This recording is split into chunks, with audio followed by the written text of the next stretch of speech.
আমি প্রফেসর ইউনূসের সরকারকে এরকম প্র্যাকটিক্যাল সলিউশন করার জন্য উদ্বুদ্ধ করি, আর সরকার চাইলে আমি আমার পূর্ণ সামর্থ্য দিয়ে সাহায্য করি। একটা দুইটা জায়গায় না, অসংখ্য জায়গায় পরামর্শ দিয়ে, ইনসাইট দিয়ে কাজ করছি, কিছু সাজেশন প্রকাশ্যেই দিছি, কিছু ব্যক্তিগতভাবে এর মধ্যে অনেক কিছু ইমপ্লিমেন্ট করা হয়েছে। জনগণ তার ভিজিবল ইম্প্যাক্ট দেখতে পাইছে। আমার মতো জায়গায় থেকে, যে কিনা সরকারের পার্ট না কিন্তু সরকারের বেসরকারি পার্টনার হিসেবে নিজেকে কনসিডার করে, আর যার সরকারের কাছে থেকে পাল্টা কোনো প্রত্যাশা নাই, শুধু দেশের ভালো হওয়া, দেশের মানুষের জন্য কল্যাণ করা হয় যদি কারো চাওয়া হয়, তাহলে সেটা খুব পজিটিভ হইতে পারে দেশের জন্য। আর আমার মনে হয় আমার এই ভূমিকাতেই থাকা উচিত। যাই হোক, আসেন আজকের আলোচনায় ঈদে বাড়ি যাওয়া নিয়ে। ঈদে বাড়ি যাওয়াটা আমাদের জাতীয় জীবনের একটা অতি আনন্দময় মুহূর্ত, কিন্তু সে আনন্দ আমাদের বিষাদে পরিণত হয় যাত্রার আয়োজন করতে গিয়া। পাওয়া যায় না টিকিট, পাওয়া গেলে উচ্চ মূল্য, হাইওয়ে হয়ে ওঠে মৃত্যুপুরী। ঈদে বাড়ি যাওয়াটা একটা কমপ্লিট মেস হয়ে যায়। এইটাকে আমরা কিভাবে একটা সুপরিকল্পনা করে আনন্দময় এবং নিরাপদ করে তুলতে পারি, সেটা নিয়ে আমরা আজকে দেখাই দেবো, একদম প্র্যাকটিক্যাল সলিউশন দিয়া, একটা সেক্টরে, রেল দিয়া। কারণ হচ্ছে যে আমাদের বড় ভাই ফায়জুল ভাই এখন রেল উপদেষ্টা, ওনারা বললাম যে ফায়জুল ভাই, আমি একটা পরিকল্পনা করছি রেল নিয়ে কিভাবে ঈদে বাড়ি যাওয়াকে আরো এফিসিয়েন্ট করা যায়। ফায়জুল ভাই সব আইডিয়া আগ্রহ নিয়ে শোনেন, উনি উৎসাহ দেন এবং অতি উদ্যমী মানুষ। উনি সন্দ্বীপে ছিলেন আজকে, তো বললেন যে রেলের ডিজি আপনার সাথে এটা নিয়ে আলাপ করবে। ডিজির সাথে আলাপ হয়েছে, ডিজিও খুব উৎসাহী এবং উদ্যমী লোক, খুবই আগ্রহের সাথে শুনলেন। এই এপিসোড প্রচার হওয়ার আগেই তিনি কাজ শুরু করে দিবেন, কারণ পুরো পরিকল্পনাটা উনি খুব পছন্দ করছেন। যাই হোক, যেটা আজকে শুনতে যাচ্ছেন সেটা বাস্তবায়িত হইতে যাইতেছে। পুরোটা বাস্তবায়িত না হলে বড় অংশ বাস্তবায়ন করবেন তিনি, আমি পূর্ণ সাহায্য করব ওনাকে। কিন্তু সবাই রে এই পরিকল্পনাটা কয়ে দিই, ডিজি সাহেবের সাথে আরো খুঁটিনাটি বিষয় নিয়ে কথা বলতেই হবে। পুরা ঈদ টাইমে এই কাজে আমি নিজেকে ডেডিকেট করব, আমার টিম নিয়ে। আমার দর্শকদের মোটা দাগে কি পরিকল্পনা সেটা বলে দেওয়া যাবে। ফাইজুল ভাই নিজেও দেখলেন যে উনি কি কাজে, এটা আমি কি কাজ করতে চাইছিলাম ডিটেইল, সেটা উনি দেখলেন। আর সবচেয়ে গুরুত্বপূর্ণ হইতেছে সেটা হচ্ছে আমার ক্ষুদ্র ভ্রাতা আর ভগিনীরা যা আছে তাই দিয়া প্রবলেম সলভ করার তরিকাগুলো বুঝতে পারবে। এমবিএতে যারা অপারেশন ম্যানেজমেন্ট পড়েন তারাও আইডিয়া জেনারেট করতে পারবেন, চিন্তার এই পদ্ধতি ব্যবহার করতে পারবেন। আসেন আল্লাহর নামে শুরু করি, কেমনে ঈদের যাত্রা আনন্দময় করা যায় রেল দিয়া।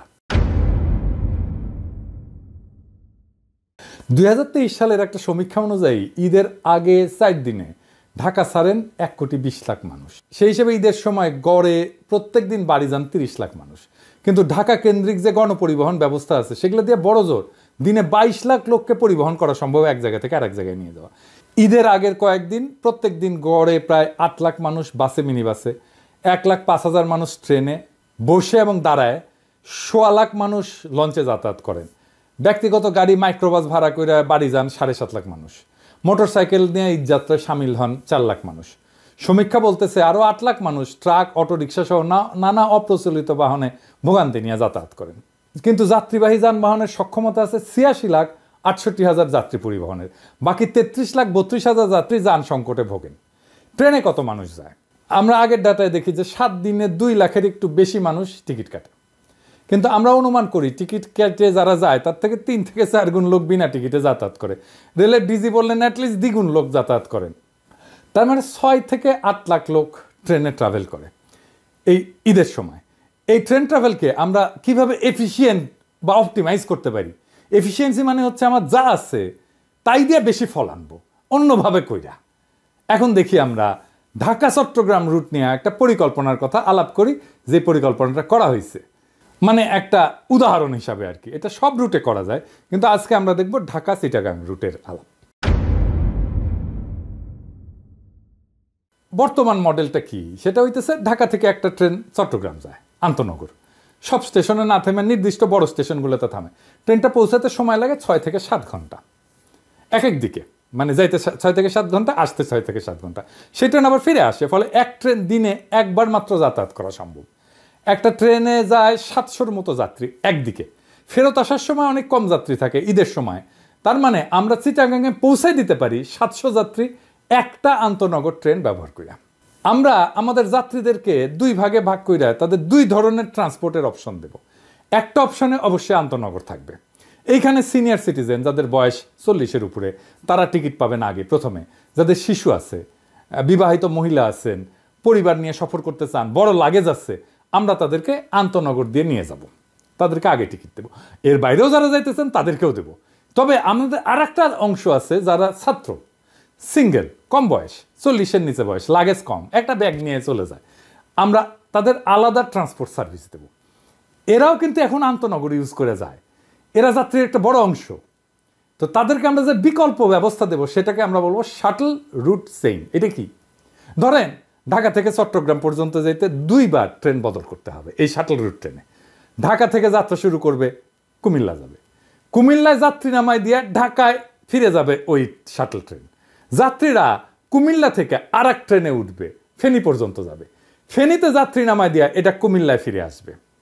ফেনী থেকে যে ট্রেন যাবে ফাইনাল ডেস্টিনেশনে চট্টগ্রামে, 2 বার ট্রেন চেঞ্জ করতে হবে। তাইলে এইভাবে 3টা ট্রেন দিয়ে কম করে হলেও 8 থেকে 9টা ট্রিপ দেওয়া যাবে প্রত্যেক দিন। তার মানে আমরা প্রায় 6000 যাত্রীকে চিটাগাঙে পৌঁছাই দিতে পারবো। এই ট্রেনগুলোকে যদি আমরা আন্তনগর হিসেবে চালাইতাম তাহলে ম্যাক্সিমাম 2100 যাত্রীকে চিটাগাঙে পৌঁছাই দিতে পারতাম। তার মানে 3 গুণ যাত্রী বেশি পরিবহন করা সম্ভব যদি এই শাটল রুট চেইন যেটা আমি বললাম সেইভাবে ব্যবহার করা হয়, একই রিসোর্স ইউজ করে। ভাড়া হবে আন্তনগরের অর্ধেক এইখানে শাটল রুট চেইনে, কিন্তু এইখানে ট্রেন বদলাইতে হবে। তো শুধু দাম কম এই জন্য কি ট্রেন বদলাইতে রাজি হবে? এনাফ ইনসেন্টিভ হবে? হয়তো হবে না, এটাকে প্যারা মনে করতে পারে কেউ। সেই জন্য আমরা এই সার্ভিসের সাথে আর একটা অতিরিক্ত সুবিধা দেব।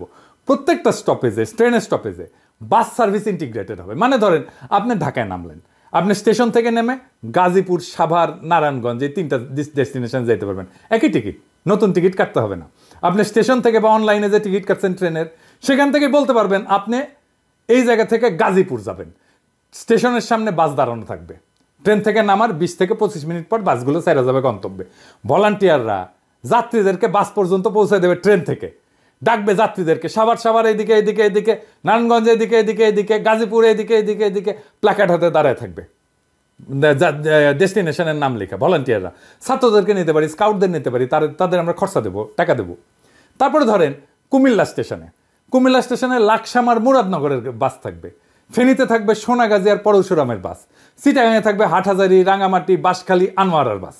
লাস্ট স্টপেজগুলোতে আন্তনগরের সাথেও আমরা বাস সার্ভিস ইন্টিগ্রেট করে দিতে পারি। মানে আন্তনগরের টিকিট কাটলে এই 4টা ডেস্টিনেশনে যেতে পারবে। এই যে হাতে সময় খুব কম, কিন্তু অনেক কিছুই হয়তো বাস্তবায়ন করা যাবে এই পরিকল্পনায়। আমি কাজ করে দেখানোর মানুষ। বিপ্লব এই সুযোগ আর সম্ভাবনার দুয়ার খুলে দিছে। পরের ঈদে ইনশাল্লাহ আরো সুচারুভাবে কাজটা করতে পারবো। বাংলাদেশের রেলওয়েকে সুপার এফিশিয়েন্ট করে তোলা যাবে যদি আমরা একসাথে এই টিমটা কাজ করতে পারি।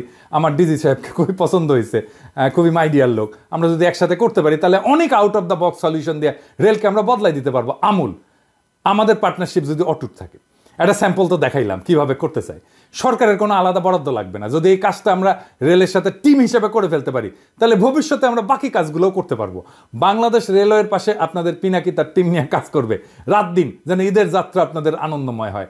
রেলওয়ের বন্ধুরা যারা এই কাজ করবেন একসাথে আমার সাথে এই প্রজেক্টে, তাদের বলতেছি it will B a big fun. আমরা একসাথে অসাধারণ অভূতপূর্ব কিছু অর্জন করব, একই সাথে ফান করব, আমরা আনন্দ করব, আনন্দের সাথে এই কাজটা করব। আর যাত্রীরা আপনাদের নির্বিঘ্ন আর আনন্দময় বাড়ি ফেরাকে নিশ্চিত করতে পারলে আমরা আনন্দিত হব। সে আনন্দ হবে তুলনাহীন। আবার এইটা ভাইবেন না যে এটা টাকা করে একটা প্রজেক্ট করেছি, টাকা পয়সা নেবে পিনাকি দাদা অনেক কিছু। না না না, আমি বা আমার টিম এটার সাথে কোনো আর্থিক সংশ্লেষ নাই বা টাকা পয়সা দেবে না আমাদেরকে সরকার কোনো। এটা সম্পূর্ণ স্বেচ্ছাশ্রম, আমাদের ভলান্টারি ওয়ার্ক বাংলাদেশ সরকারের জন্য, বাংলাদেশ রেলের জন্য কমপ্লিটলি ভলান্টারি ওয়ার্ক। এটা পরিষ্কার কইরা দেওয়া ভালো। আমার তো আবার শত্রুর অভাব নাই, কখন আবার কে বইলা বসে যে রেলের সাথে ব্যবসা করিচ্ছে পিনাকি। জি না ভাই, একটা পয়সাও আমরা নিচ্ছি না, আমার টিম নেবে না। আমার সাথে যারা কাজ করবে বেসরকারি পার্টনার যারা, তারা কেউই এই প্রজেক্ট থেকে কোনো পয়সা নেবে না। বা বাংলাদেশ সরকারের সাথে যত কাজই আমরা করি না কেন, কোনোটার সাথেই আমাদের কোনো আর্থিক সংশ্লেষ নেই। আমরা কোথাও থেকে কোনো টাকা পয়সাও নেই না, চাইবও না, দিলেও আমরা নেব না। দেওয়ার আমার টাকা পয়সার দরকার নাই, দরকার দেশকে সাহায্য করা, শুধু এইটুকু। এটা বলে দেওয়ার দরকার ছিল, সেই জন্যই বললাম। অন্য মন্ত্রণালয়কে বলি, আপনাদের ভিজিবল কিছু অর্জন দেখাইতে হবে যা মানুষের জীবনকে স্পর্শ করবে। ঠিক যেভাবে মানুষ কম দামে খাদ্যপণ্য পাচ্ছে, এটা আপনাদের দেখাই নাই। কত অল্প টাকায় কত পণ্য, খাদ্যপণ্য আপনারা কিনতে পারেন, এইটা সাহেব দেখান একে একে। এটা